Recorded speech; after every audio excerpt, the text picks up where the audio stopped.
Welcome.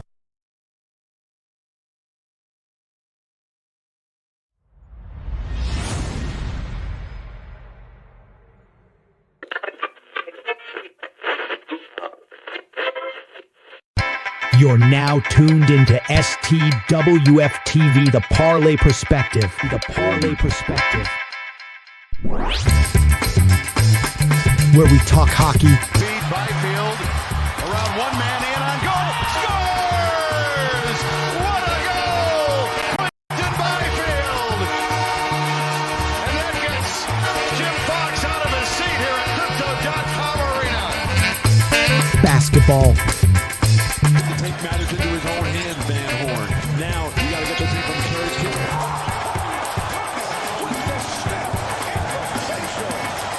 Oh, my gosh. Throw it down, Kobe. Football. Oh my God! Oh my God! Oh my God! Oh my goodness! Oh, my God. Wilson's going to lob one, and somehow, some way, Paul Richardson comes up with the ball. Cuts upfield. Hurdles over a couple of people. Oh my goodness, did you see that? He hit Steve Brown with what looked like a karate kick. Baseball and more. Well, there goes again. Pitch is swung on a miss. Throw to second base is high. They're going to say that Rojas got in the way. It doesn't matter. Sosa tagged him out anyway. That was an amazing catch and tag by Sosa. In the air along the line in right. Long way to go for Jake Bauer. Ground, and he's got it. And he's up and over. The Parlay Perspective. The Parlay Perspective. Yo, what's going on, everybody? Welcome in. It's the Parlay Perspective on a Monday. What's going on? I'm Dale. We got Meta Watt in the house. What's up, bro? What's going on, everybody? Hope everybody's having a great start to their week. Yep. And You get shaped up, bro. You looking clean out here, man. Who? Cleaner than usual. Just saying. Who? You got Dale? Dale? Oh, Dale. Yeah, Dale. definitely ain't talking about me. This is the wild child right here. No, not down here. Down here, that's party in the front. You got business up top, though. How's everybody doing tonight? Parlay Perspective Monday here on the STWF Network. Like, share, and subscribe, man. If you're watching on the tube, I think there's some difficulties technical wise with our Facebook stream. But shout out to everybody tuning in on Facebook. It's Uncle's live right now. That's what okay, that's cool. And that's cool with that, man. Vince McMahon's on. I'm gonna be Shane O'Mac. I'm gonna chill. I'm gonna argue a little bit about it. But at the end of the day, man, you Vince, you got that. You know what I'm saying? So Dale, on that same note, you see how it's clean on this side and it's rough on this. Yo, why my clippers die midway through lining myself up? The fuck? Yeah. I understand. Cutting one side of your head happened to me. Like That's crazy, right? That's why you gotta do here. You gotta really like back and forth just in case the worst happens. You know how many times I go to work like this? It's crazy. What's going on, man? What's going on, Bobby? Hey, what's up? Hey, yo, man. Before the show started, man, there was a little family reunion on Facebook. You know, if you know, you know. You know, we'll keep the family reunion posted on during the week. Salami Lincoln, my brothers. Assalamu alaikum, baby. Assalamu salam, my guys. You already know. Let's go. Wild already, bro. All right. It's been a Monday, so I am playing on the road today because I have not have internet all day. I have not really had electricity all weekend.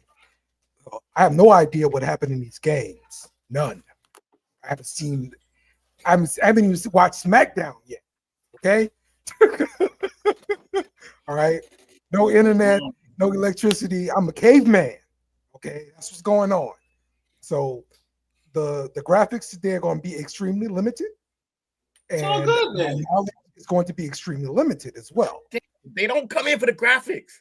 What's going on, I'm letting people know it's the real deal. I'm messing. I personally came here because I liked the way it was produced originally. You weren't involved then, but you made it. You stepped our game up. We good. So what we got on the docket, fella? Let's go. Let's do this. First off, we've got you look crazy. Our app coming up. We're gonna do rounds 1, 2, and 3 live. Yeah. We've been back in the 80s and 90s. Okay, that's fine.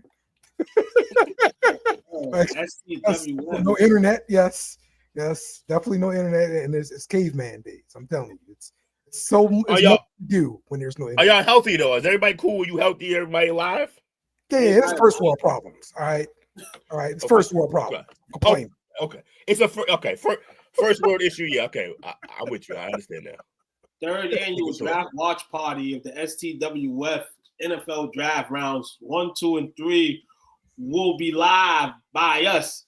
Watch us. Forget that other channel. Thursday, April 24th, 8 o'clock. Forget the other channel where we're gonna get all our information from. No. Yes. I got a new source. Hey, I got a new source. We got a new source this year. No, we got a new source this year. New source? Yeah. Okay. They tell y'all on the Twitter live. Twitter kind of let us down last year. Good stuff. Twitter kind of let us down last year. That's all. It wasn't just you. I mean, all of us. It was like we had homies beating Twitter. Yeah, I feel like we had homies like. Yeah, facts. There we go. Bobby saying he's jumping on at some point during the draft. Let's go. Probably some terrible Saints pick. There's a white cornerback or something like that Bobby's going to cover. Bobby going to be if you don't have all the info required for a white cornerback, we're going to kick you off. Just understand. You will get booted immediately. You need to come prepared. Don't do Bobby like that, man. Bobby always hands all night. He's pouring over that scatterboo tape. He's gonna break him down for us. Word up. The scat. He gonna be Scatterboo's Brian Windhorst. That's what. Right.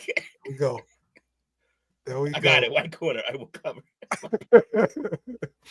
All right, man.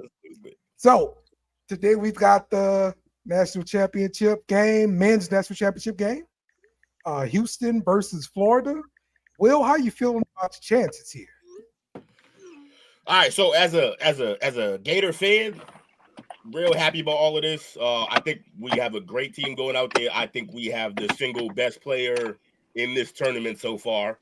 But I'm not gonna lie, if I was a gambling man, I'd be putting money against my guys. Stay tuned, Mike. We're gonna break it down for you. You stay tuned, bro. Oh, you need to also be here then with all your white info.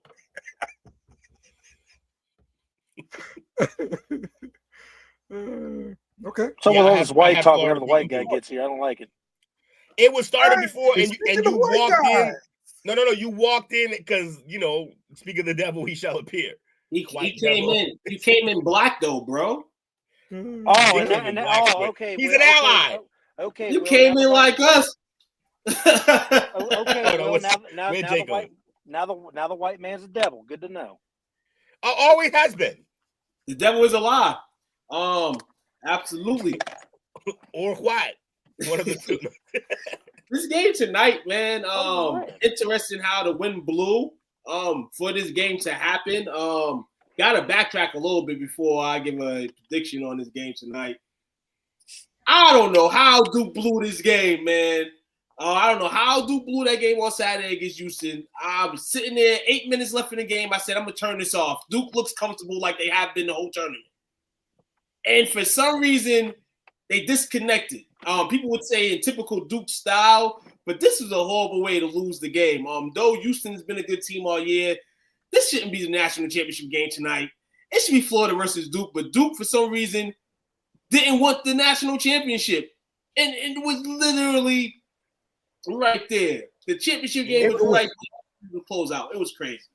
You know what's crazy? Not even necessarily the biggest Duke choke, but definitely up there. Definitely up there, for sure. Yeah, losing to a 15 is a pretty bad choke. I Will saw how I was acting about this. It's probably the most humble defeat I've taken in a very long time. because I really did. Well, annoyingly so. I really did feel like I think I was more happy that I was treated to a good weekend of basketball. It was 2 great games, and if I had to critique anything, where they lost the game was definitely that crucial over the back call that could have went either way. He did have a hand on the Houston player's back, but you can't be over the back if you're on the side of the guy. It's a little different, but that was the call that swayed the game for sure. And Duke lost, and everyone's saying online that there's someone, I think it was Jay Williams, said Duke didn't lose that game. Houston took it from them. I'm like, I was like, an L was an L. Houston played with a lot of grit. You got 3 freshmen going against experienced guys, experience over youth. At the end of the day, it was a good game. I'll take it. Duke, we got to the Final Four again. Shire's looking good, and he's recruiting well. And Knipple, Flag, and Malawatch, thanks for a great year of ball, and good luck in the NBA. The call definitely, I wouldn't say that turned the tide. That put the nail in the coffin for y'all, honestly. I'd agree. Because the tide turned when y'all didn't score for 10 minutes and gave up 18-point lead. Basically, it was high. Y'all had a real big lead. I told you I was in utter disbelief when I saw that it was 67-59 and we lost 70-67. It was unbelievable. Yeah, I don't want to call it. Jake, who's we? He's a Duke. He's a Duke fan. Don't you can't. You're the one guy who can't do that. Listen, man, this is a lot to keep up with. We talk about Xavier, Ohio State. Listen, I can't keep up with it. He missed the 2 teams. You know that. Yeah, and I root for the hometown team, and I got an outside team. It's all cool. It's fair. It's fair. You got 4 people to track. 5 maybe. Like, what are we talking about? It just. Dale, you didn't even know Xavier existed until this year, so shut up. I still don't know where it is. Where is it on the map? Ohio. It's Ohio, man. But never blame one call in the game except for one. I don't want to call. I agree. I don't want to call this a choke because that takes away from Houston being dogs. That's a football team out there playing basketball, y'all. Yeah. Have y'all seen them? Not to be that guy. Have y'all seen the picture with them all shirtless? 12 packs, all of them. These motherfuckers are football players. They're insane. Not a small guy on that fucking team.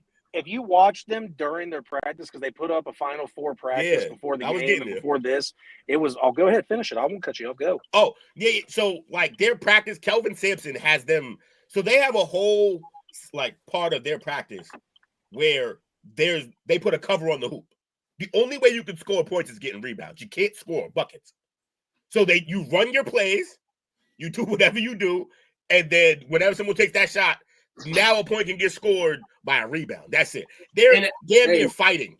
And basically, Will, they ran a basketball Oklahoma drill. They had them on right behind the basketball hoop, and the ball was right in front of the hoop, and they had to run and dive for the ball. It was crazy. Ridiculous. These are football drills. That's why they're football players, basically. That's why they won that game. That's why they won that game, Will. You notice the drill that they do, where they hide the back. That's what they did against Duke the last 8 minutes of the game.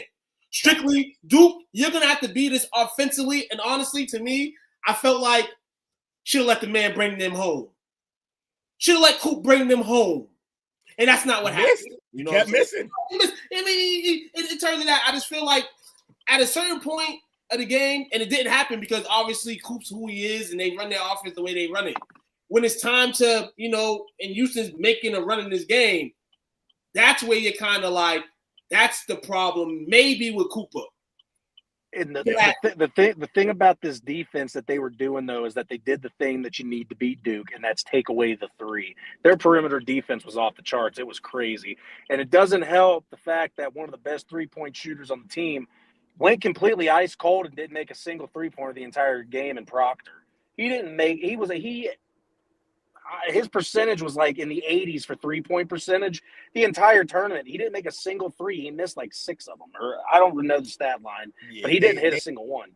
He had his Harrison Barnes in the finals game. Basically, he just couldn't. They knew he wasn't going to hit the shots, and they were like, even if he does, we're going to live with whatever he does. Wait, it sounds like Eddie Sutton's drill where he had his OK State guys wearing pads and helmets, so the games weren't as physical by comparison. Yeah, 100%.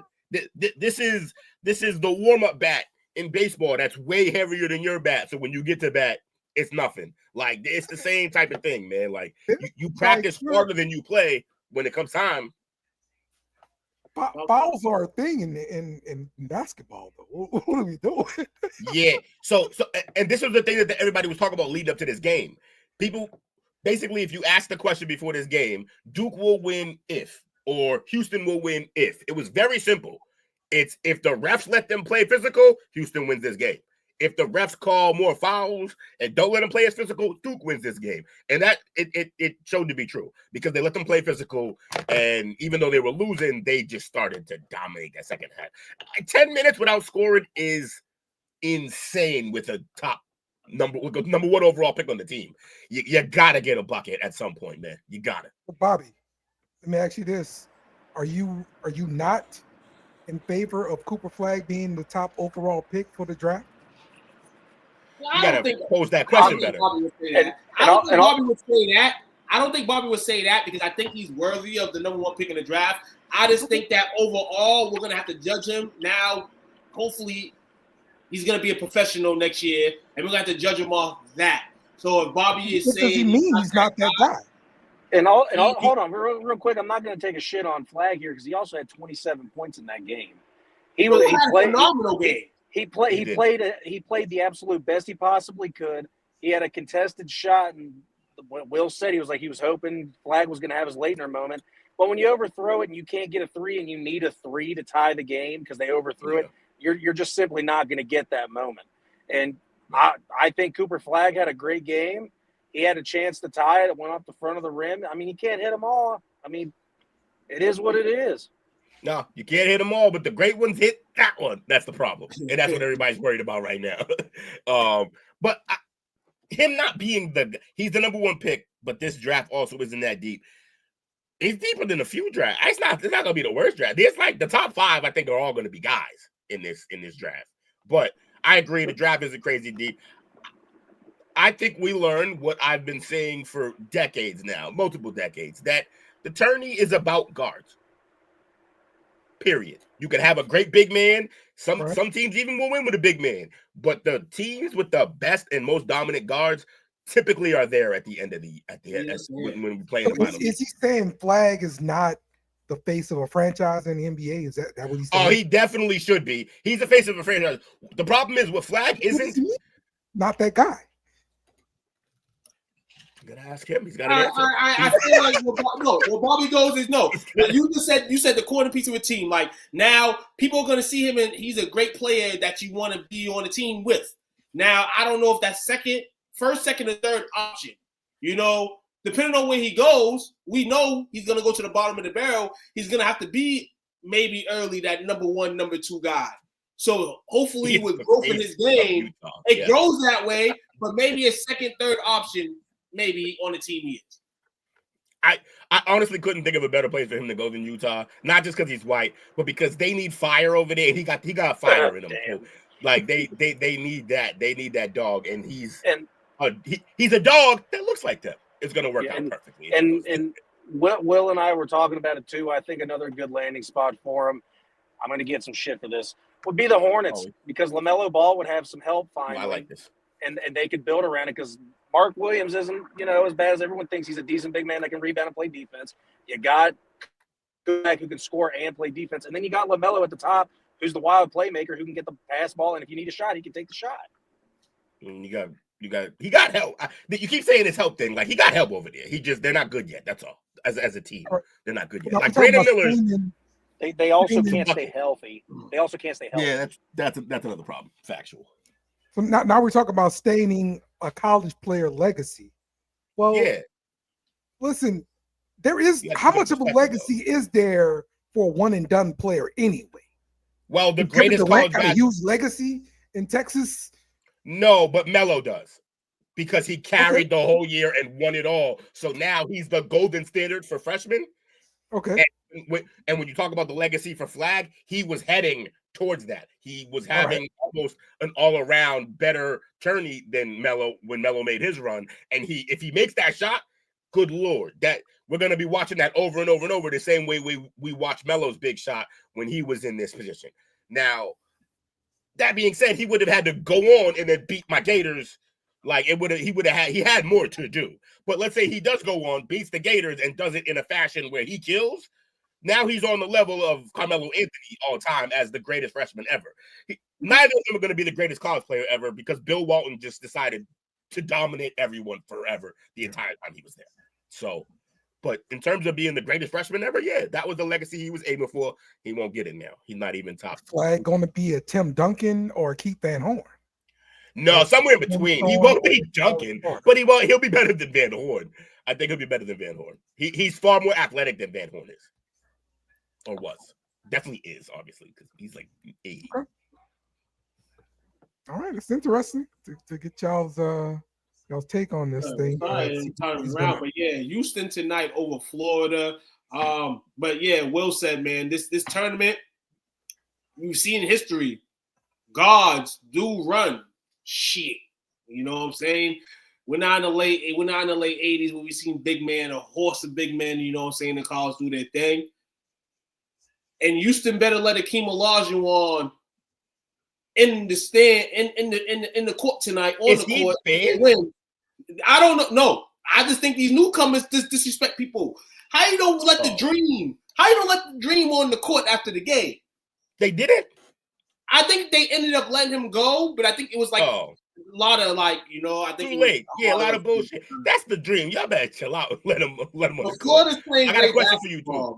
They're playing great basketball though. Florida got to go up in that. Florida got to get in that ass. Got to get in that ass early. Florida can't be doing what they've been doing this whole tournament, trailing, and then like Walter is going to turn it on. We hope he turns it on, but going to try. Florida got to smack them in the mouth early because Houston's physical. If you let them stay in the game, that physicality in the late moments of the game, and like that game went the other night where fouls were called and it started getting real chippy and all that stuff. They like that type of stuff. And I hate to tell you too.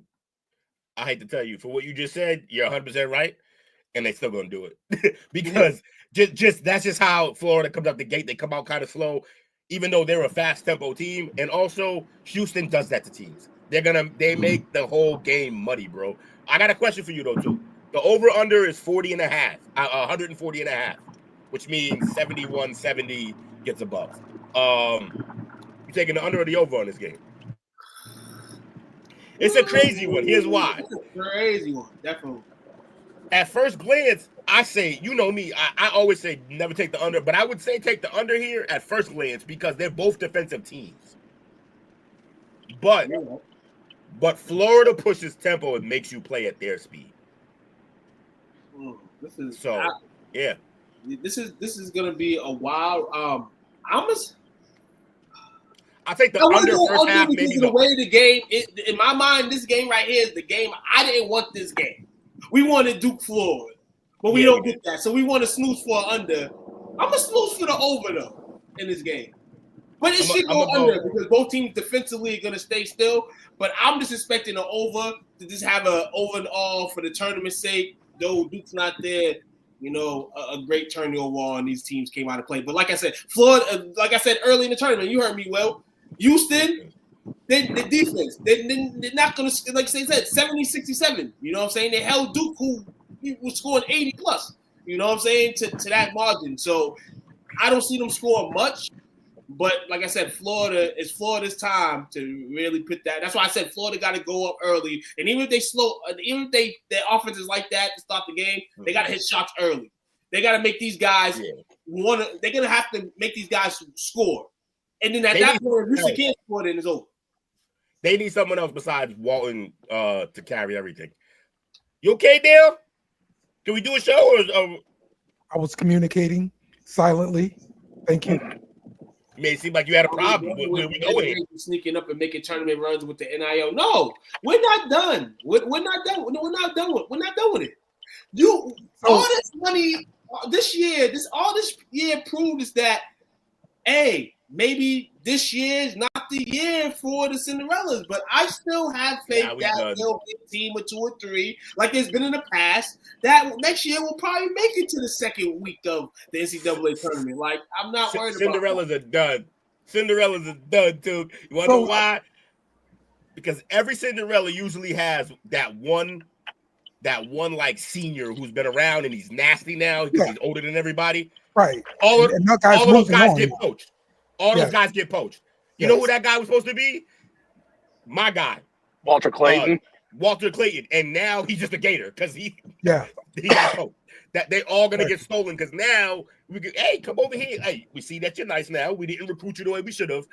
Come on over here. The bottom line is, man, SEC is spending $8 million on a roster per season. Checking the money tree. So there's money to be out there. Players go hitting that portal every time. Yeah, I understand. No, I understand that clearly. I understand where the money is. I understand all that. You don't got to tell me twice about that. I am a basketball player. Yes, they are juggernauts. Absolutely. But hopefully you get a coach that takes your team mentally and says, we can win on any given occasion, and you go out there and you play your all, no matter if it's against a Duke, a North Carolina, Kentucky, a UConn, a Florida, a SEC shaking tree school, a Big Ten shaking tree school, and at tournament time, perhaps, I'm not saying they're going to win the national championship, but some Sweet 16 appearance, maybe in the Elite 8 or something, it's still going to happen. But I think honestly, anybody that watches college basketball, though we like the little upsets and stuff like that, we want the guys on top to be there at the end. We want them guys eventually. Yeah, but we want the top to be like all them Kentucky teams where it's like, yeah, they're at the top, but it's like 4 freshmen. They can choke at any moment because they're so young. Right. If we get all 4 number 1 teams, for instance, in the national championship game, and before all that, we get an upset of 2 or 3 or a mid-major for some reason makes the Sweet 16. And there's only 1 or 2 of them. That's cool. And we get these teams like we got Saturday as the last 4. I'm good with it. I think I think everybody feels that, okay, hey, first, second weekend, it's gonna be bound to be something happening. You know what I'm saying? Sweet 16. I want to know what the count is. I want to know like what was the most chalk tournament ever, and where does this year rank? Because like it was chalked up, man, all like front to back, almost very very few upsets. Yeah, but yeah, I agree. There'll still be 1 or 2 here and there. Yes, sir, man. The men's side, we gonna go to the ladies side. Whoa. UConn wins the national championship for the women, beating South Carolina 82-59. What did you guys think about this matchup here? I'm surprised by the score. This is so Gino Auriemma's run started in 95. Yes. This is his most dominant team, and he's had better teams, but this is his most dominant team. And I say that because in every other tournament that Gino's had a team make a run like this or win, if you at the beginning of the tournament said who are the top 10 players in this tournament, 5 of them were on his roster, probably starting. This time it's not like that. There's other great players within college, women's college basketball on other teams, like a lot of them, and they still smacked up everybody. This is the craziest run, I think. Shout out to Gino Auriemma. Shout out to Paige Buckets. Real happy that UConn got that. We are big fans in the Northeast of the UConn team, men's and women's, just because we've actually been pretty much front row for all of this. Even though we're not in Connecticut, but you know how many kids from our area end up going to UConn and shit like so. Like we've always been fans. Tangentially. So shout out to Gino and them, man. We did get to see history too, because Gino broke a record. Yeah. He broke Wooden's record. Wooden's record, most rings in college basketball. I mean, they actually mixed the men and women?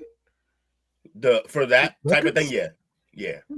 For that type of thing. I mean, like not scoring records, obviously, but like championships for a coach. Oh yeah. Yeah. Shout out to UConn. It was a year that turned back around for them. Mentioned the things that happened prior to this year. The team wasn't healthy. The last 3-4 seasons as a team, they wasn't healthy. It wasn't 100%. It's 1 lady down, 2 ladies down. This year, they had all the ladies, and early in the season, you could tell that they was trying to juice with each other, get connected with each other. You know, and like I said, they coming off injuries, so you have to get your mental back. I feel like around January, February, the ladies started to turn up. And to me, there was only one possible team in their way, maybe of a championship. And that was the Trojans of USC, which we seen what happened in that game. And obviously we know what happened prior to their Elite Eight matchup. But overall, that would have been a game.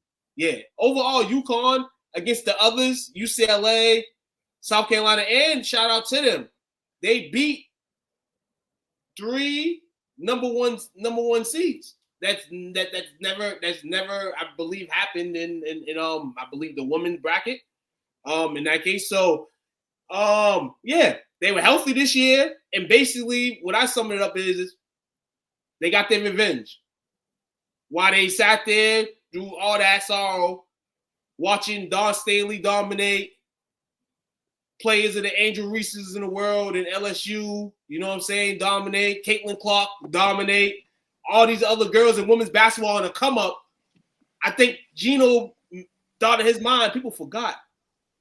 Y'all must have You forgot. always had basketball rocking. And that's UConn. And this year, like Will said, they had the ladies that had the juice to go out there as a team and go out there and straight dominate and kill in the semifinals in the national championship. And that whole time, to go off of what Tuke was saying, they were patiently waiting for Paige to come back, because Will said it on a podcast before. Paige Beckers was Caitlin Clark before Caitlin Clark was her. So there's a reason why she went to UConn and Caitlin went to Iowa.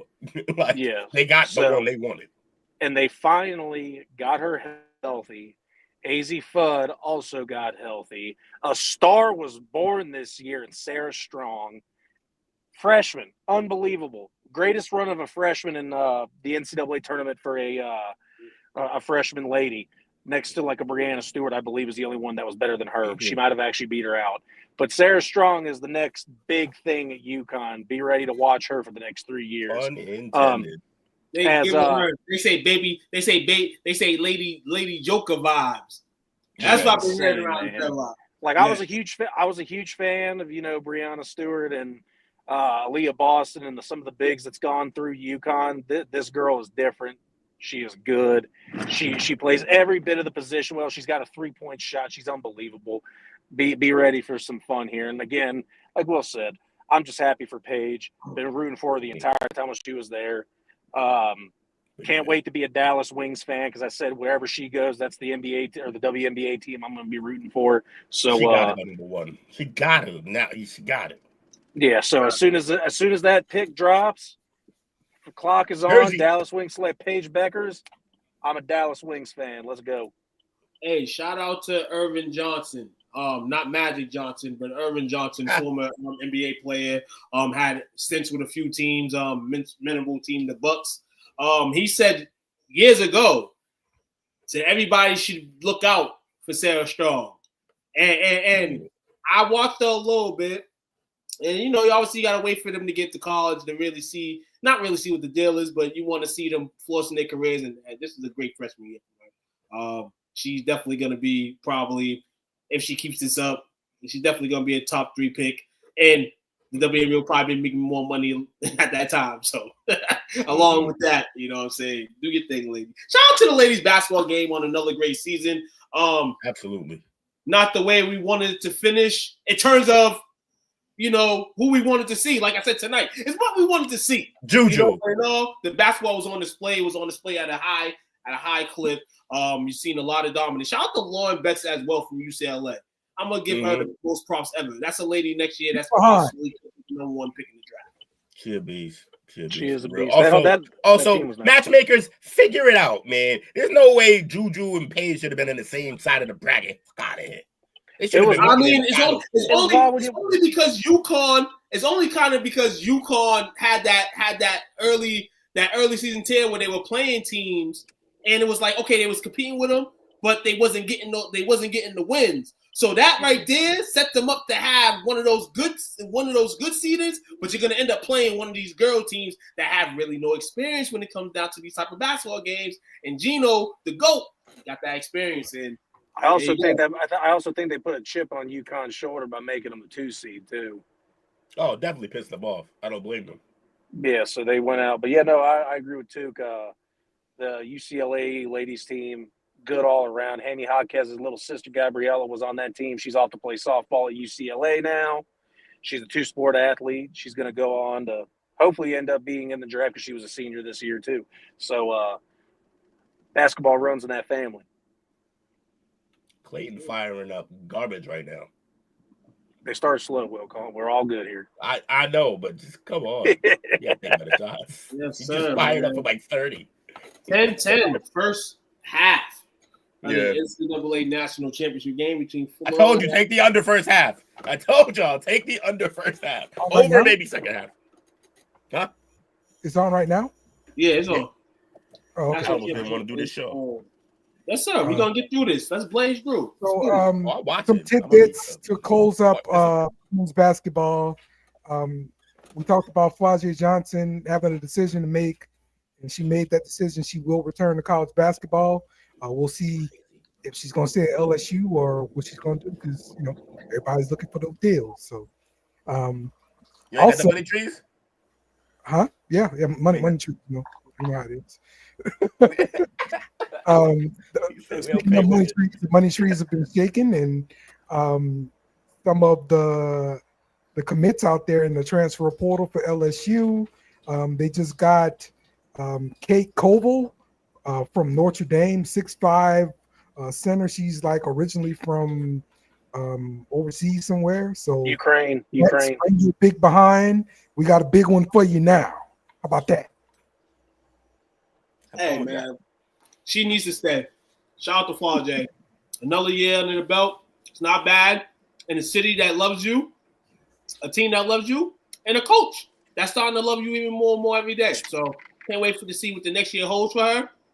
This definitely should hold a stature, when she should complete her 4 years. She should see her name on the NBA draft pamphlet, hopefully. I think that's why she needs the extra year. And I thought Haley she's a talented individual. She'll be. I think Haley going to the league. Yeah. I thought she was out of eligibility. Who? Flavia? I thought Haley. Van Lin. I thought she was going to the league, but she probably should. I just think she's gonna be better in the league because she's gonna be a defined she's role. Actually right now. She's in the mock draft. I think she's top. I think she's first rounder. Yeah, it makes sense. I'm not. If I'm her, I'm not staying. For what? Are you staying? I'm even surprised Ozzy's staying after the knee injury and shit. Like I'm sorry, I didn't like go get the money, but I guess again we've already talked about that there is no money to go get in the WNBA. Yeah, I know. Yeah, we did. Ozzy goes stay. You know why Ozzy staying? Because Gino wants to rule the world again. And who's Georgino? Rule the world again. He needs some upperclassmen to stay there, and that starts the kind of the dynasty that he wants again at UConn. He wants that. He doesn't want to stop coaching ever. Shocker. Mike got a woman's thing wrong. Who saw that coming? Bingo. Oh, yeah. Notre Dame was losing all their ladies, too. Bingo. Porto and on draft. Hannah's staying, though. So she averaged 24 last year. So hopefully they've got a good nucleus around her. Notre Dame's a good school, too. Transfer portal. You definitely can get some ladies in that regard. Yep. Okay. All right. So that wraps up women's basketball. Do you guys have anything on the NBA? I know nothing about what's going on there. This is what the NBA is going to right now in the pivotal last 2 weeks of the season. You got teams that are starting to clinch right now. Shout out to teams in the Eastern Conference that are hitting their clinches. The Western Conference is a bad place to be right now. And it doesn't even matter what teams finish. I know teams want to finish at a certain spot, and you're going to finish where you finish at, but it's going to be a fight. It's going to be a fight out there. But overall, man, you're not seeing nothing real too crazy with the league differences. Cleveland fell a little bit, lost the skid of games. The Celtics are still looking primed. AD in the Dallas Mavericks jersey, he hasn't got hurt again yet, so that's pretty much good. we mentioned your New Orleans boys. They taking basically the season's over for them. They Zion's done, McCollum's done. That whole machine's done over here. Is Zion a bust yet? I don't know anything that's going on in the NBA. Is Zion a bust yet? No, he's not. He's not. No, and it's sad. And it's sad to say he won't be labeled a bust until he can't play no more. He can't play now. No. It's good. He can't play now, but we know opening year round comes around, he's gonna be playing. But it depends on what type of what we know this well. What's everybody's determination of a bust? You know what I'm saying? And it kind of breaks down to that. It's different from person to person. That's what it is. But the criteria, I wouldn't say that he's a bust. I would just say he's something that didn't make out in terms of what he thought. Here's my thing, though. All right, so I on some levels I agree here. So y'all both agree, you, Dale, and you two agree that like not really a bust because he hasn't played. He's been injured, right? So is Ben Simmons a bust? Same situation. And I can honestly make a case. Yeah, we seen Zion average 25, 5, and 5 or whatever, but we saw Ben Simmons be in the DPOY conversation. I would not say Ben Simmons is a bust. I would say, I mean, he was the number one pick. So like I said, I get why people would say that, but he had some years. He had about 3 or 4 years where he was in his bag. Maybe 5. Very shallow bag, but he was in it. One play basically turned his whole career around. It ruined. I've never seen somebody break like that. I wouldn't call him a bust. I just say bad, sad way to have your career dwindle like that. I mean, he's still playing. He's still playing. We know Zion more for dunking on little white kids and fucking porn stars than we do actual NBA basketball. Unfortunately, like determined to be like for me, like Sam Bowie, Greg Oden, those are busts to me. Like those are certified busts where the average, like you was projected to average this and this and this, and you Greg Oden got it 1 year. Greg Oden 1 year averaged like 12, but the injuries came. But then after that, he couldn't really play no more. That's why I say he's a bust. Then Bowie, but I wouldn't say Zion's a bust, but I would say that he's a fraud. I would say frauds. That's worse. Frauds, stealing money. I say they all fit in the diagram of bust, man. I just think that they all aren't what they're supposed to be, whether it's health or whatever the case. They didn't. I wouldn't say Ben Simmons is a bust, man, because we've seen like, and this is the crazy thing. We can list all the number one picks in the draft, and everybody's not. We're gonna get some guys on the list that maybe bust into the bus. May get some Kenny Martin type of guys. You know, Tyson Chandler type guys. You know what I'm saying? Things of that nature. You know. Wow, we're not gonna do Tyson. Hey, coach, I know you watching somewhere. We're not doing Tyson Chandler. We're gonna do Tyson Chandler. We're not doing Tyson Chandler slander. Because Tyson Chandler, before he went to New York, we was ready to label him as a bust, along with Eddie Curry. And then he started to get it. New Orleans, New York. He started to get it a little bit. Started to just play your game. Don't worry about what everybody wants you to do in the league. Just play your game. And he ended up just playing his game and labeled off him. So some people can shrug that off. You know what I'm saying? Ben Simmons is like in that area where now I feel like depending on what type of team he plays on, maybe he's more happier playing with that team rather than just being the number one horse on a team. Tell him, Bobby, he got a championship. He was solid. No, Tyson was solid. But if you look at, he was young getting drafted. Okay. Hey, it is what it is. But he had that vibe. Chicago and now that team, you had 2 top 4 picks that year and drafted Tyson Chandler and Eddie Curry. So big F. You had close to almost 2 busts before Tyson Chandler, started doing this thing. Was Leitner a bust? Bust. Was Leitner a bust? No, I think Leitner is more just Tim Tebow. Y'all should have known that white man wasn't gonna go to the league and do the same shit. Like, see, and that's what I'm saying. Like, and we got to think too. College success. We got to think too. College success is different than NBA success. People think that you successfully in college are gonna change. Like Tyler Hero is one of my favorite college basketball players. Mm-hmm. But he had a soul for the league. You know what I'm saying? But in college basketball, is one of my favorite. You like that dog in players, and you don't like Tyler Hansbrough just because of where he went, but he's every bit the dog that you like in other players. Every bit. Leitner, in terms of the NBA way, your ass. So how do you say this? Like, maybe not. Maybe Leitner wasn't. I don't know, man. I'm not gonna label Leitner because I only recognize Leitner for what he did on the NCAA court. He was a bad man. Yeah. Too much of the pan, man. Maybe Cooper Flagg ends up being Christian Leitner. I don't know. But I think Leitner lives a lot off one shot. Yes. Leitner's a top 5 all-time college player, but was average at best at NBA. Yeah, technically he's a bust. I agree. I mean, like his career had to be like 5 years or something at most, huh? Even when he hung around, he just wasn't the guy anymore because he got hurt. He wasn't the guy. Yeah. Hey, and the playoffs coming around. I say one thing I'm gonna say here. Coming out of Clipper Land, y'all should already know what it is. Somebody hurt? Somebody is, I believe, not playing the scheduled game tonight, but coming. Shocker. And knowing that the playoffs is coming, this man won Kawhi Leonard.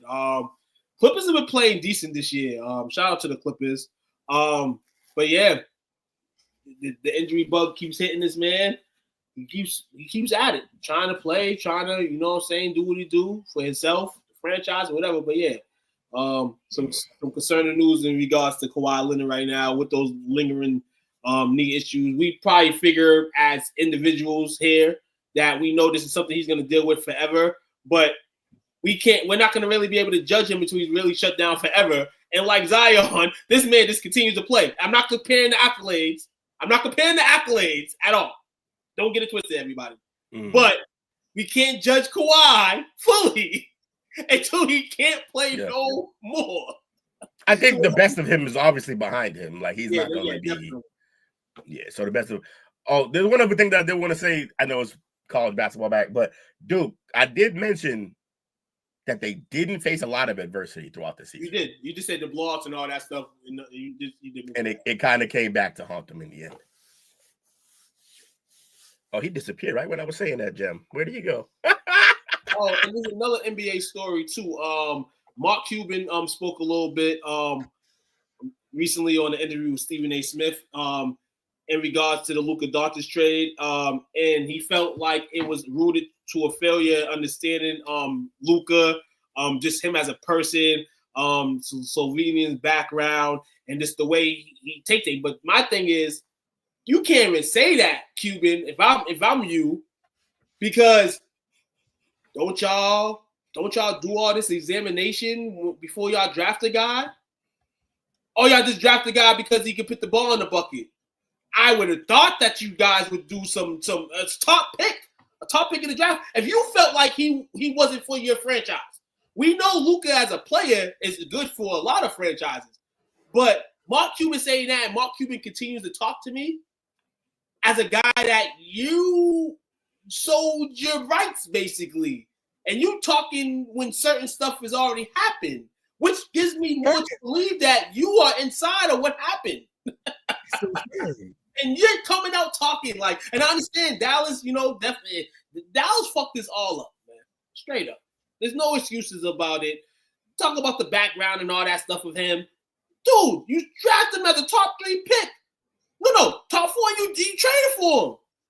Why aren't you doing your research? Doesn't everybody do their research? At the end of the day, he's a fan. And he's speaking like he's speaking as a fan. He's speaking as a fan now. And as a fan, he's like, yo, they blew it. No, this is the thing. He's not speaking as a fan. He's speaking under the covers. He still has a stake. The stake he gave away was basically like, these guys are the front face now. No. He's not making decisions though. In a couple years, he's gonna come back. He's going to come back, and I think Coach mentioned this weeks ago. He's going to come back and try to be the savior of the Dallas Mavericks. I mean, like I said, I'm not hating on the guy. But I just feel like, yo, bro, dude, you were in that facility. You were in. There's no way he would have let them trade him. If he had said, there's no way he would have let them trade him. Right. I feel like letting his whatever stake he let go to those owners, that was the stake he gave up. That he couldn't really say anything about it. Well, right, he couldn't. Right. But and what he's saying is, upon having sold that and stepped away from making decisions, they immediately tanked this fucking team. Immediately. That's kind of his point. He's like, yo, as soon as I left, they just started doing shit that don't make no sense. And that's what they did. As soon as he left, they started doing shit that made no sense. Knowing what we know now with the Luka trade and how bad ATL is, did Dallas still win that deal on draft night? I mean, because they still turned it into Ant Davis, who will play some games for them. Whereas Atlanta they probably should punt on that whole thing and start over, because I don't think they got to somebody save Trey. Yes, he's not a good defender at all, a liability on defense, but he's still a legitimately good point guard. Like, yes, Trey is. He the ball to everybody. He's a great passer. Like, he can be a great player on a team that wins. He just can't be the best player on a team that wins it all. That's what I feel. So he's still a good player, but that team is in shambles because they're not good. Don't know what the problem is, but they're not good. So I still say Dallas on that. Look at here, and guess what? And guess what the situation's here. If we're keeping it funky here, right here, the Mavericks are in 10th right now, holding the 10th spot. We know they did dealing with injuries. They're holding on to that last play-in spot. If season ended today, they'll be in the play-in. The Atlanta Hawks, we know how the East is, after a certain point in the standings. If the playoffs ended today, if the playoffs started today, Atlanta would be in the A spot. No. Which is crazy, because if you was in the Western Conference, this would easily be like chop this team up and go. Yeah. But because you're in the Eastern Conference, you're gonna linger to be this bad every single. Yeah. No, not even bad. This is like Minnesota or Kirk Cousins style, where it's like you're in the middle. You're not the lottery pick. You're getting an upper lottery pick or not a lottery pick, and you got. What are you doing? They're in purgatory. Facts. Dude. They're in purgatory. They just put themselves in a play. They're the Saints of the NBA. Like, what the hell are y'all doing, man? This is wild as hell. They play their hardest to be like an 8th seed. Get eliminated early. No good draft pick. No good prospects coming in, because why would they? They're the Saints. There's a 2-game right there. 2-game edge between 3rd and 8th right now in the Western Conference. It's gonna be a dogfight, everybody. Pack them the fuck up. That's all the NBA news I got. All right, cool. Let's move on to a different sport now. Yes, sir. We're gonna move to football. These graphics. This is what we got today. Okay, this is stock footage. I love it. Football blackout, preseason, postseason. Call it. Yeah. So Julio Jones retired today, and I'd like to point out that Julio Jones played 13 seasons. He spent the majority of his career with the Falcons, and throughout the time at the Atlanta Falcons, he faced the Saints because, these are division rivals. And his career stats with the Falcons versus the Saints, he played 18 games, 102 receptions, 159 targets, 1,600 yards, averaging just about 16 yards per reception, on a whopping 3 touchdowns for Julio Jones. We're going to miss you, Julio. He ate y'all food, huh? Yeah, that's bad. Shout out to Julio, man.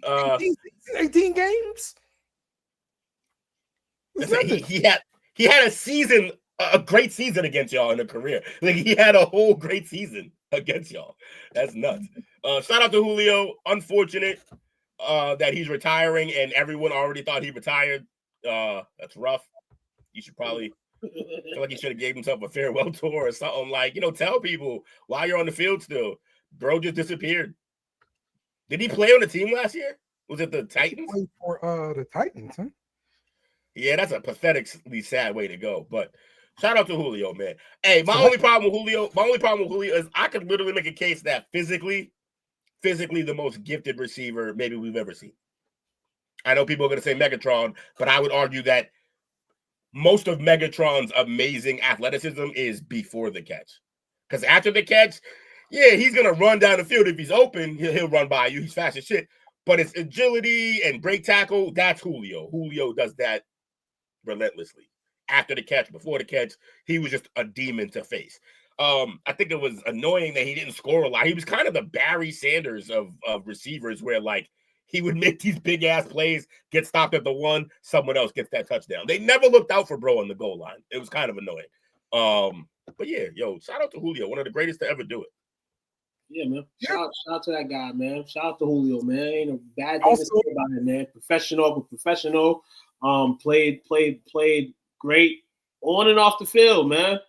Hall of Famer when he hits the, I don't know when he hits the ballot, but he'll be a Hall of Famer. Eligible in 2030. Named to the all-decade team. Him, Calvin Johnson. I mean, I'm not gonna count Larry Fitzgerald. But him, I mean Larry Fitzgerald is like that's my guy. Calvin Johnson, Julio, AB, man. And I mean, if you want to put Larry in there, what a time to be alive, man. What those receivers did for football, man. Shout out to Julio, man. I wish he would have won that title, man. I wish Kyle Shanahan, what's that the coach of the 49ers? Is that Kyle Shanahan? Also, what about Kyle Shanahan? Who's the coach of the 49ers? Yeah, Kyle Shanahan. Mm-hmm. He was the coach of the Falcons, right? He was offensive coordinator. Yeah, and that was Julio should have won the title, right? That's his fault. Julio went in the prevent.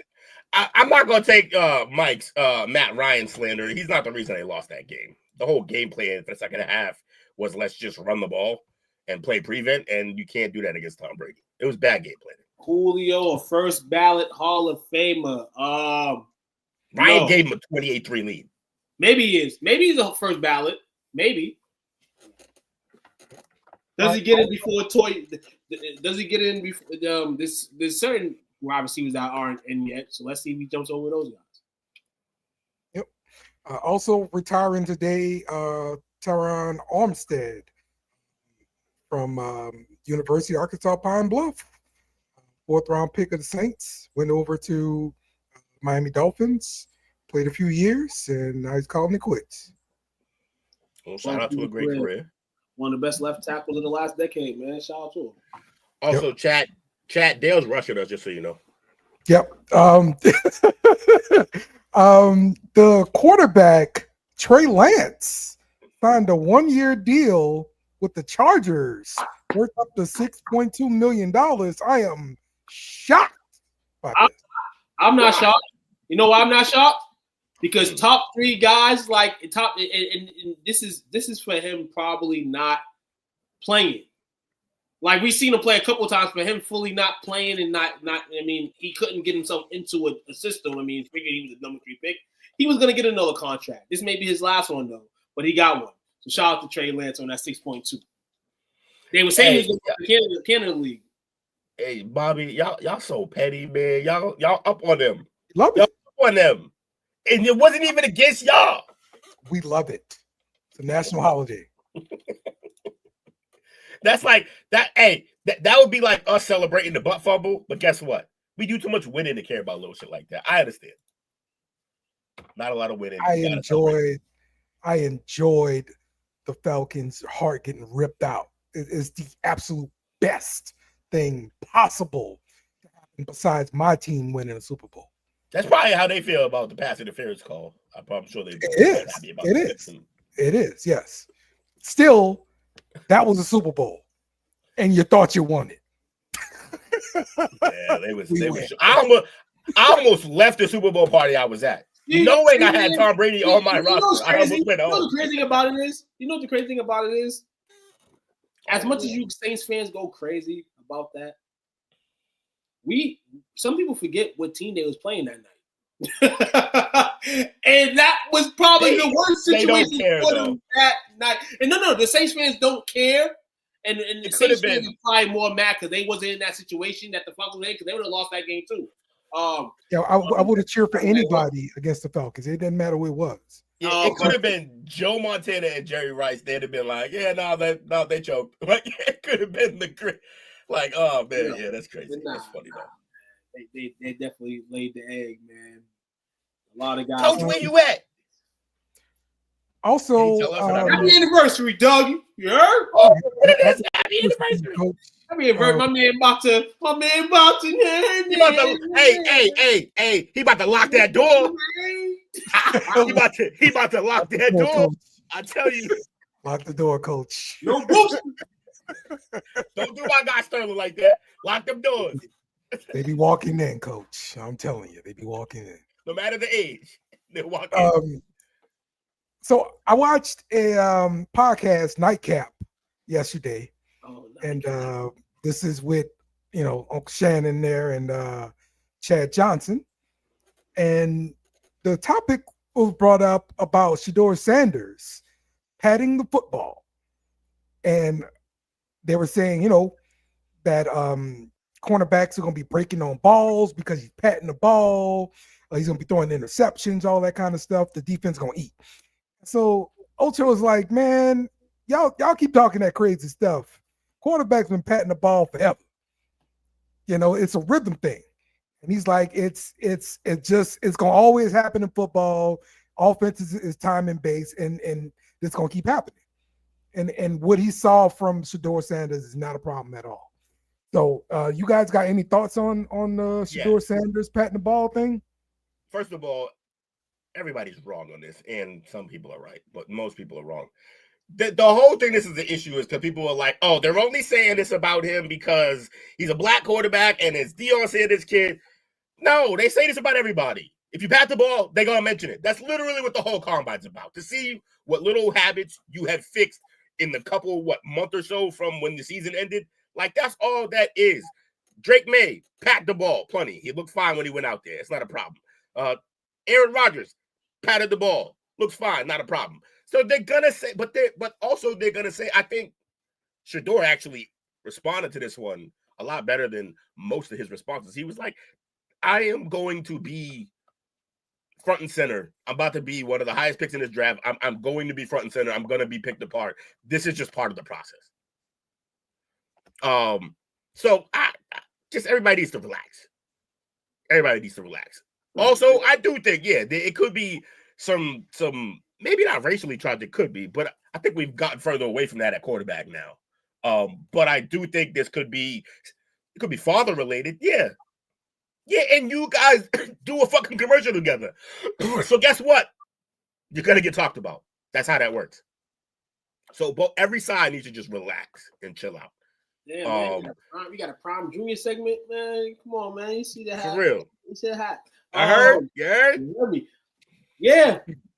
Sum it up, man. The pitch. This man 4 years ago was at Jackson State. He shocked the world by going to a school that nobody thought he would go to. Mm-hmm. Now he's over here talking to interviewers and the press in regards to his draft status because he's gonna be drafted on draft night. Mm-hmm. I was never a professional, never will be. My guy's already won. He's already won. And the world best believe and better hope that he does not become a great quarterback. Just a great quarterback. Not even like the best of the best, but just a great one. Because it's going to be trouble, man. It's going to be trouble. I hope the best for him. I mean, obviously, you got to go to the league and they'll paint the picture for you. But man already won, man. And like he said in that what Will said, he has to go through this. It'll be over. Maybe in time, maybe not. But as a professional, you're gonna go through this all the time, man. This is your career. So he gonna have more. He got a target on his back, just like Bronny did.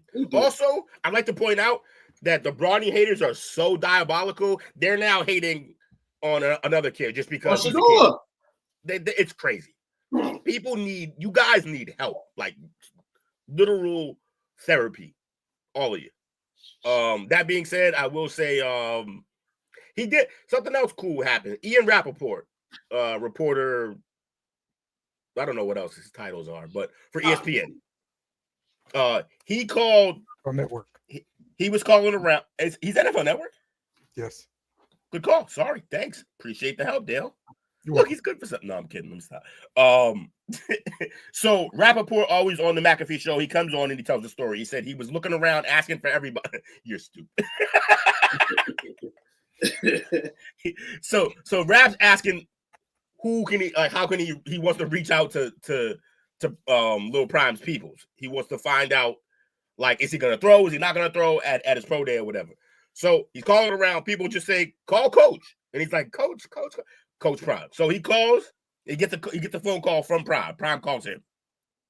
He says, what's going on, Rappaport? Rappaport goes, I just want to know what's going to happen. Like, is he going to throw? How's he going to handle this? What's he going to do? Prime just handed the phone to Shedeur. So if Prime is even kind of acting as Shedeur's agent, which he doesn't have an agent, I don't think, right now, his action is to just let his son handle it. He's trained him for this. Yes. The one thing I am very confident in with Shedeur is that he's going to be confident enough to play in this league. Whether he'll be good or great, yet to be seen. Like Took always say, he get to see until we see it. But confidence and will people break him down with all this shit? None of it's gonna break him.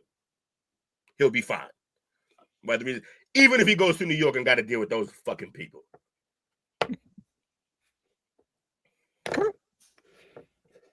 All right. Another football story. Kirby Smart has expressed some concern about the direction of college football when it comes to the House settlement hearing that could reshape the sport revenue sharing with the roster limits. So he's worried about the long-term impact on players, suggesting that constant transferring, chasing NIL deals, it won't serve the athletes well in the future. He's pointing out that some athletes jump from school to school, seeking better opportunities, and could face struggles later. And he's skeptical about the current system that ensures competitive balance or benefits athletes in the long run. So he also pointed out some shady stuff. He said that some of the agents are getting like showcases together via Zoom calls, and he's basically saying, these are all the players we've got available on our NIL, I don't know, agent list or whatever. Agency, yeah. These can actually be players that's on the team of the coach on the Zoom call, and so he's got a problem with that. Fact. So. Yeah. Dale, from what I can remember, one of the things you and I have always agreed from like day one is that the NCAA as a governing body needs to go. We have from day one. I feel like that's the first thing we talked about that we agree. We're like, yes, 100%, couldn't agree more. That being said, I think we have something to add to this list, which is, and I think the whole podcast agrees with that, the transfer gotta be capped. We cannot have them doing this every year. It's insane. Like, being able to transfer every single year. Look, I was all for getting the players more freedom. I was all for getting them more money, or money, period, with that. What I'm not with is everybody switching teams every single season. And that flies in the face of my other comment where I was always saying, well, the coaches can up and leave. Yeah, but they're not up and leaving yearly. They at least spend a year or two here and there. If they only spend 1 year, then the next school that they're at, they're going to spend at least a couple years there. Like, they're not going every year. Oh, no, better situation. Oh, no, better situation. Because that's not how you build good teams. And the players need to realize that as well. They need to be capped.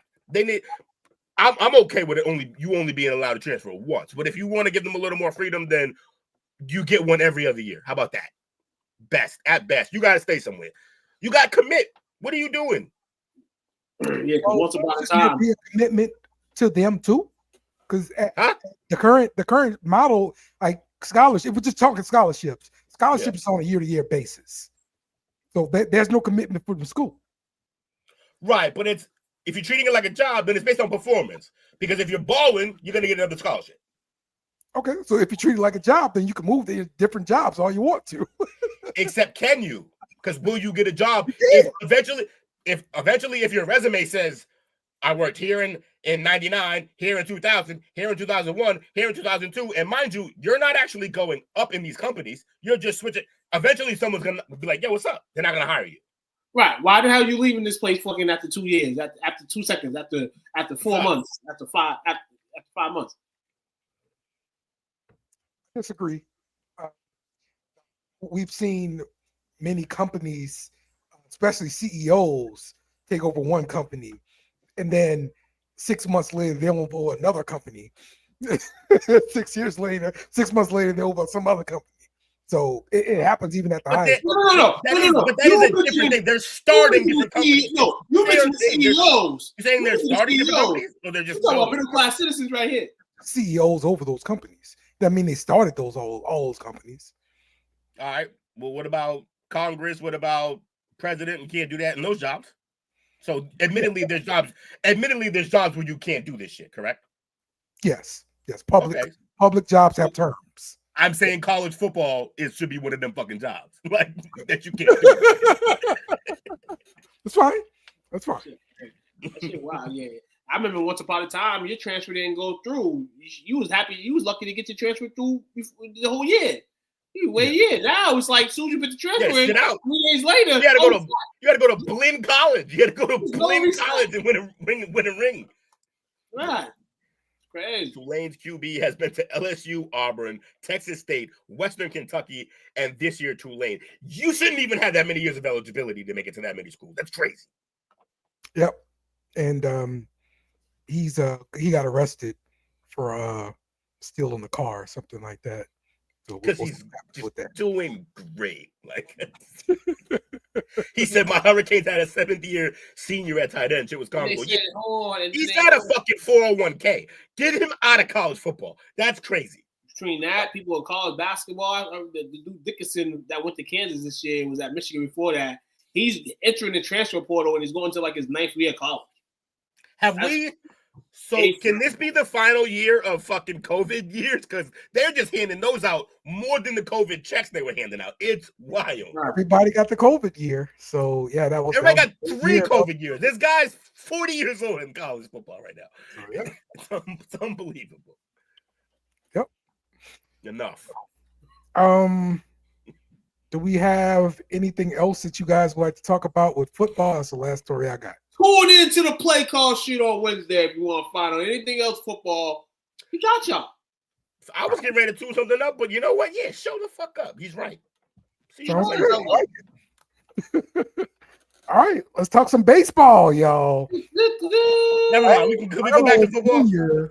He's got a new deal with the Blue Jays. Took, take it away. Ridiculous. So, my dream, though I'm not a Red Sox fan, was I thought I was going to see another Dominican man, hit Fenway, and I thought Vladimir Guerrero would go through this long-standing standstill to not argue, and not talk with the Blue Jays in terms of a contract. Well, last night around 12:05, I get a buzz on my phone and it says the Blue Jays signed him to a 14-year, $500 million extension, which means the Blue Jays know that the whole city of Toronto sucks, the Maple Leafs suck, the Raptors suck.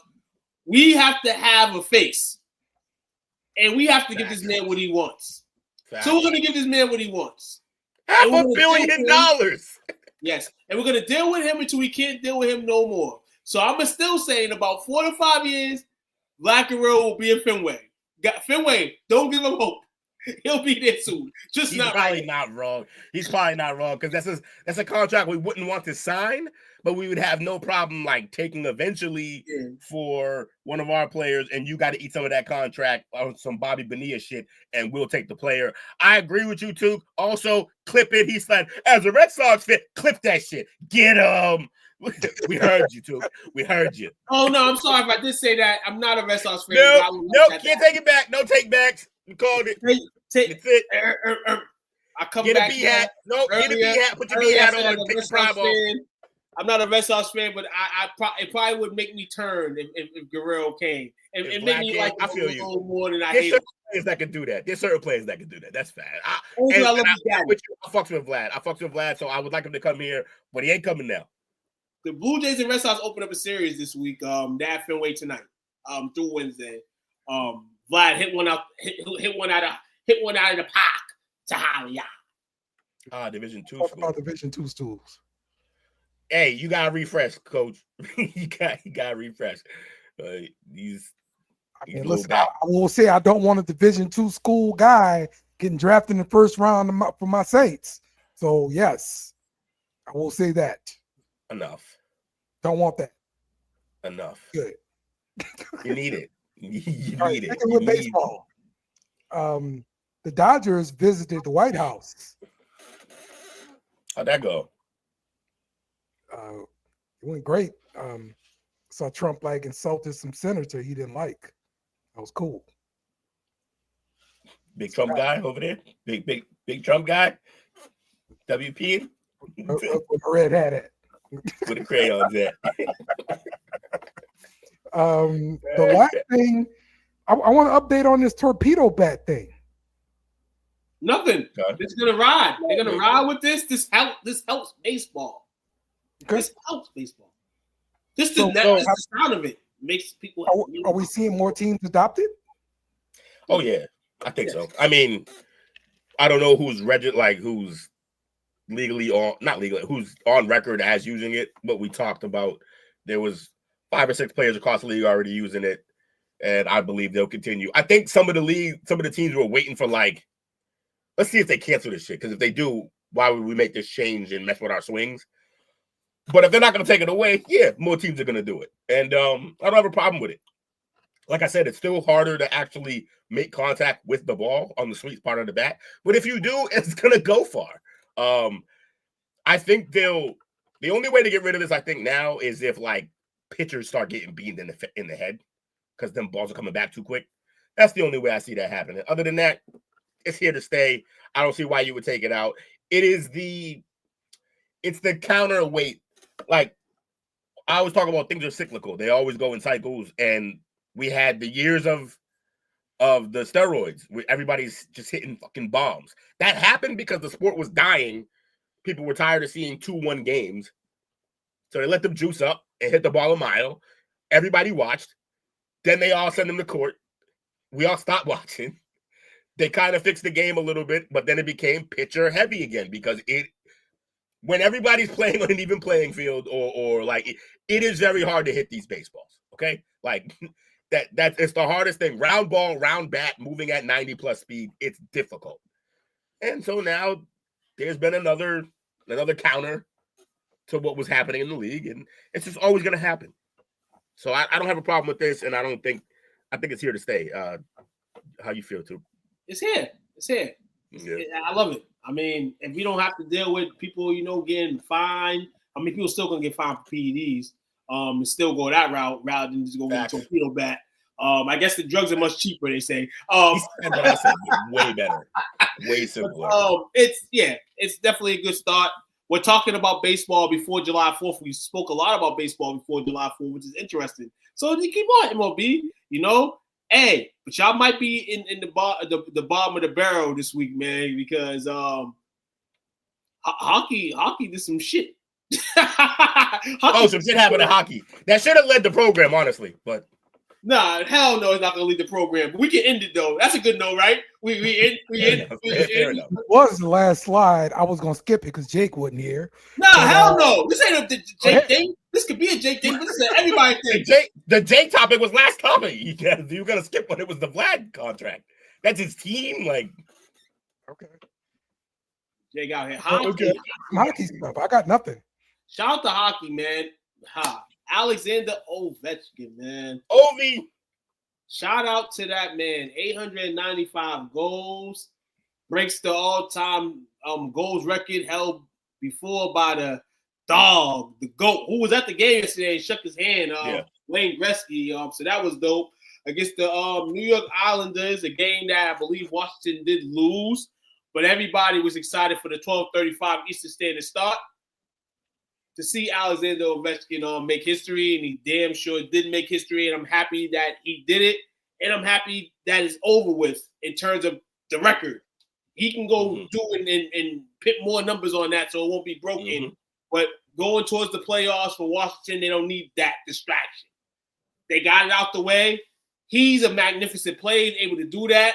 I don't know what type of defense they play in hockey, but this dude's been through every defense to do that. All of it. You've seen it all. This record, people say it was 31 years that Gretzky held it before it was broken, and 31 years before that, and maybe 31 years before the next time it's broken. This shit ain't going to be broken. I don't think so. They did say that this time, but I think this time it won't be broken. Yeah, I don't think it's going to be broken. Just a few things to comment on it. He broke it in exactly the same amount of games, but he broke it in that. We're gonna get to that. That's why I didn't put it up yet. We're gonna get to there. Dale. But overall, he definitely is a beast, monster. He's a scorer. He definitely always gave me that Kobe type of aura when he was on the ice. So shout out to Ovechkin. So he like I said, he broke it. It took him 1,700 more shots, but still doesn't matter. I don't matter to me. I would say it's crazy impressive because he did it in an era that I believe it's harder to score. I believe defenses are better. These goalies are like giant padded goalies, and you can hit harder and all that shit. So to answer this question now, Dale, Ovechkin breaking Gretzky's record is more impressive than LeBron's breaking Kareem record? Yes or no? And defend your answer. I'll let you go first. Damn, let you go first. He has nothing to say on this. Impressive if I see him on Pro Stars. He's not on Pro Stars. He's doing the Pro Stars thing, right? Shit. 40-year-old game. Ovechkin beating Gretzky's record more impressive than LeBron breaking Kareem's. See, I'm a basketball fan, so I want to lean into no. But the fact that Wayne Gretzky was this record right here was held by Wayne and broken by him, I'm gonna go still with LeBron breaking Kareem's record. I'm gonna go with LeBron breaking Kareem's record because we kind of knew in a sense that he was Ovechkin's a fucking killer. We don't follow hockey like that, so we're not jumping on he's about to break Wayne's record. And it's crazy because the hockey fans weren't either until the numbers started getting closer. That's how fair weather those hockey fans are, and that's the reason why it's a barber in the barrel league, because not even the hockey fans really respected this shit. They only respected it when it was close to coming. LeBron, but the man himself said he thought it would never be broken. That's why, in my opinion, everything you said is what makes Ovechkin's more impressive, because he broke a record that literally like no one thought was even close to possible, including himself. Like everybody in the sport didn't think it was possible to break. Also, can we just highlight how great Gretzky is? If you took away every single goal that he ever had, every one of them, he still is the all-time leader in points off just assists. He is unbelievable. But yeah, I would say the hockey goal. I would say the goals record is a little more impressive than LeBron breaking the scoring record for two reasons. One, it's a more physical game. Period. Just a more physical game. It's harder on your bodies. Them guys are on skates. They're not on regular. Like we're not. Our bodies aren't built to be on fucking a quarter of an inch thick skates skating around ice. That's not how our bodies are built to play a sport. That and like I said, the game of hockey has gotten tougher for this era than it was back then. Whereas the game of basketball has gotten way easier. I see, and this is what I follow. I follow trends in sports. I might not follow hockey all around, but I feel like every league has gotten a boost of scoring. For instance, every league for the most part has got a boost of scoring. And hockey, though we say is a harder game, you look around the board in the last 3 years, it's boosted up in scoring. And Ovechkin, like I said, no disrespect to him. You know what I'm saying? Never no disrespect. He's always, to me, been the scorer guy. But like I said, up until like the moment, the months coming into where he's chasing the record, nobody following that shit. Nobody following that Wayne Gretzky had 800-something goals. So yeah, it's an establishment that he hit it. But to me, it's always going to be. But that's it. The conversation. You're having a different combo too. You're having about the combo you're having is about relevance in the sports zeitgeist, like what it means to sports in general. Kareem. Like that's fine, but like nobody was following LeBron getting to that level either. Kareem's record mattered more than Gretzky's record. That didn't matter because Gretzky, like you just mentioned, Gretzky has a whole other record. So right. But having another record doesn't diminish another record. That's not how that works. I mean, no, I'm not diminishing it. But what I'm saying is Wayne's like, okay, you can have that, sucker. I got the assist record. You know I breaking that total point record. Breaking that. Kareem got other records. Kareem got other records as well. Lou Alcindor's record. Lou Al's. Hold on. And it's crazy because Wayne, the guys that we grew up with that were scorers in the basketball. How about this? He didn't even break Kareem's record. How about this? A guy that wasn't labeled as a scorer, people say, broke the record. I don't care how you use up. No, in terms of him scoring, not how your argument. Yeah, no, I understand. How about this too? You could have, if you ask 10 people you know who know basketball, who the greatest player in the NBA is, how many gonna say Kareem? It depends on who I'm asking. I got a lot of old heads. The old heads, right? Let's say you ask 5 old heads. Let's say Jesus, Black Jesus. Let's say Jordan. Okay, right. So he broke a record of not even the greatest player in his sport, is what LeBron did. If you ask 1,000 hockey fans of all ages and races and sizes, they're all gonna say one name for the greatest. You know they're gonna say Ray Book.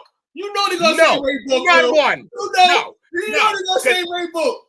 Because Celtics fans won't. I mean, because Bruins fans won't do that. Bruins fans will not Gordie Howe. They'll say, I forgot his name. Fucking up. Nah, man. Not Gordie Howe, but like, nah.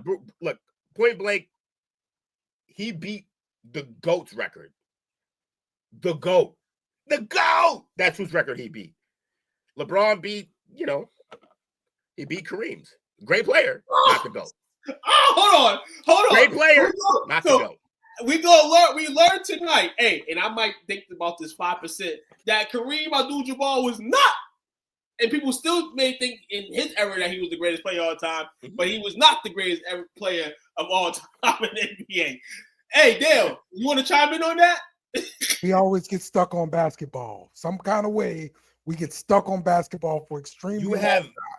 You have 2 brothers who grew up hooping together on this show. Oh, hold on. Our viewers, don't blame us. Blame the viewers that are watching and asking questions, and we had to answer the questions.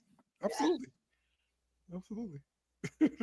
Damn. No, he doesn't regret this. He doesn't regret this ever. We're gonna get him to a point where he wants to talk about stuff that he's normally not used to talking about. We're his therapist. So we're bringing him into therapy sessions, and week by week, we're going to break you, Dale. We're going to break you to be a better man. Dale needs winning therapy. He needs the Pelicans to be so good that he cares about basketball. That's all it is. Dale needs Jesus. We all need Jesus. Maybe Dale especially. Maybe just to lock doors, but... Well, Jake comes in to wrap up the show for us. Go ahead, Jake. Wrap up the show.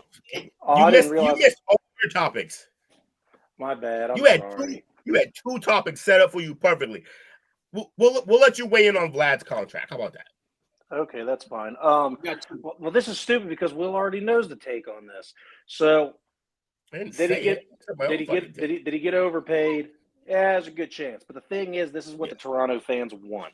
They want it. They've missed out so much in the market between Ohtani and a couple other players that they just wanted to win.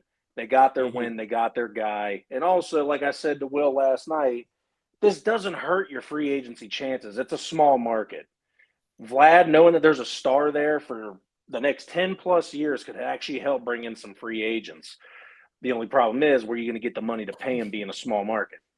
That's where you're going to get these deals where you're going to see, the Bobby Belena deals where you pay him throughout 30 years or some shit. This is why I told Will we need to. By the way, big market did that. But I said, by the way, big market team did that to themselves. Yeah, really. But we need to re-sign Bichette too. Again, he's not worth Vlad money. He's about a $1 to $2 million type of guy. And then you got your cornerstones. Just draft your pitchers and then fill in around these guys. These are your cornerstones. These are your young guys. These are the ones that you build homegrown. Do something with it. Fix your pitching, because the pitching is our biggest problem right now. And if they can do that, I think that we can have a real solidified chance of doing something.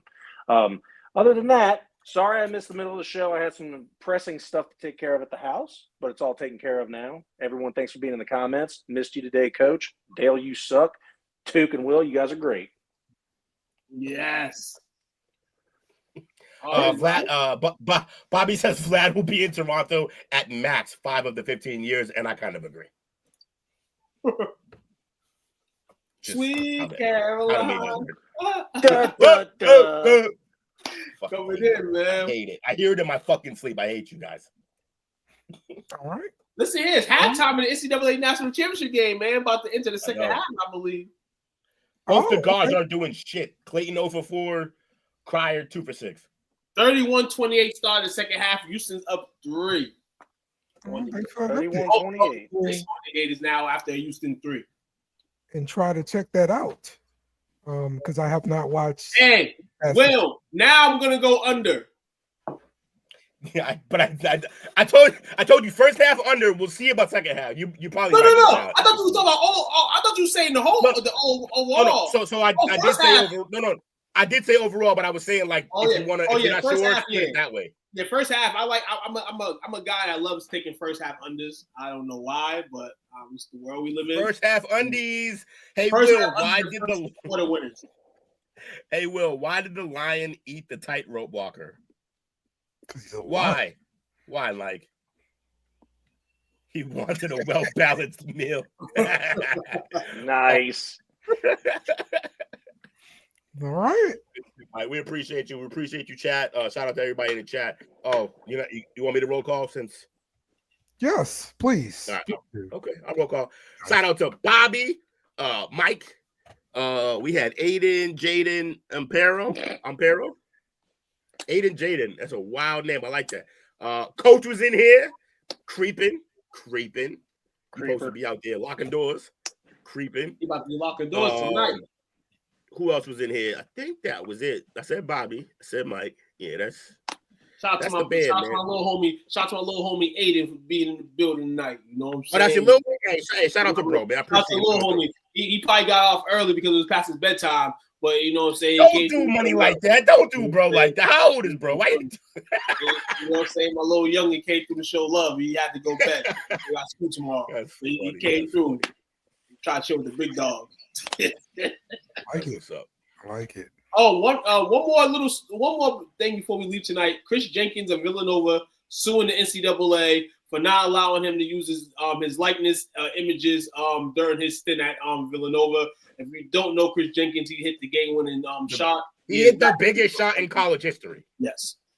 I mean, that and Leitner. Shout out to Chris Jenkins, man. Get that bag, baby. Get that bag. Yeah, he's not gonna win that.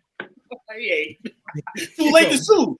If he would have did that before, he would have won. But now, since everything is legal now, shit. Yeah. Ain't giving no free money out. You better go. He's like the guy trying to get out. Like once weed gets legal and everybody want to get out of jail for it, like no, you sold 20,000 pounds of marijuana. They're not letting you out because the rule changed, bro. It's not happening. You're in there. What's black to find at the top of stairs? Stephen Hawking after a house. Stephen Hawking after a house. I thought you were about to say slippers or some shit. He Or said, hey, black rug. Oh my God, the black was dark. Yeah, Stephen Hawking. Hold on. And before we leave too tonight, I was gonna debut them tomorrow on a chop up, but since a lot of you guys that are on here tonight are avid viewers, and we support and love that, and we love y'all. This was gonna be on all shows for the future. Yeah, he got him.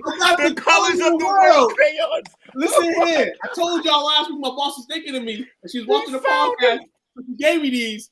You know what I'm saying? Before I let my daughter color with them, I feel like she watches the pod, bro. I am terrified now. I'm mortified. We have said outrageous shit. Listen here.